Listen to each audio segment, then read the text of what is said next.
Hello. হ্যাঁ কন। হ্যাঁ মুসলিমরা কেন এত গরিব? আর ওই কথা কনে না বাহে।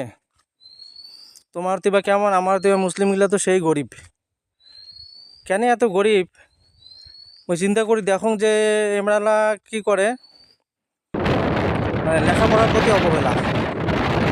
এমনই অবহেলা যে করে, সাওয়ালাক ছোটোবেলায় স্কুলত না ভর্তি করে দেয় সবাই খুশি খুশিতে। তারপরে কুদি পড়াশোনা করিল না করিল, স্কুল গেল না গেল, সেদিন মা বাপের কোনো খোঁজেই নাই। আর জেলায় 14-15 বছর হইল শুরু হয়ে যায় কামাই ধান্দা। আরে কামাই তো করবেন, সারা জীবন করবেন। জীবনে বিয়ে শাদি করলে কামাই তো সারা জীবনে করা হবে, কিন্তু এমআইগুলা শুরু হয়ে যায় ওই 14 বছর বয়সত। চিন্তা করো আজকে আর বাকি জাতির লোক কত আগে গেছে। আজকে আমরা যে অবস্থায় আছি, লেখাপড়ায় পিছিয়ে, ব্যবসা বাণিজ্যত পিছিয়ে, চাকরিত পিছিয়ে,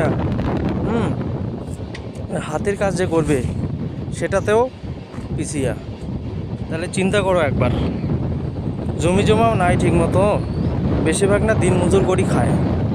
এবারকার আরেকটা কাজ শুরু হয়েছে মানুষের কয়েক বছর ধরে, বিগত 10-15 বছর ধরে দেখবেন সবাই রাজমিস্ত্রির জোগাড়িত যাবে, মিস্ত্রিও করে দুই একজন করি, কিন্তু এই করি কি আর সমাজ ব্যবস্থা ভালো অর্থনীতি খুঁজে পাওয়া যাবে? আজকে দেখো তোমরা বাকি সম্প্রদায়ের লোকগুলো দেখো, বিদেশ খাটা। আমার লোক, আমার চাংড়া বাংলা যে হারে বিদেশে যায়, বাকি বাকি সম্প্রদায়ের লোকের সংখ্যা আরও বেশি। তাহলে ওই লোকগুলা তো ওইভাবে বিদেশ যাবার দেখি না। আমরা নিজের জায়গাতে থাকিয়া একটা কর্ম করিয়া, হ্যাঁ, ব্যবসা হোক বাণিজ্য হোক যেটাই হোক, ওরা কিন্তু করি একটা বিহিত করে, সংসার করে, ভালোভাবে জীবনযাপন করে।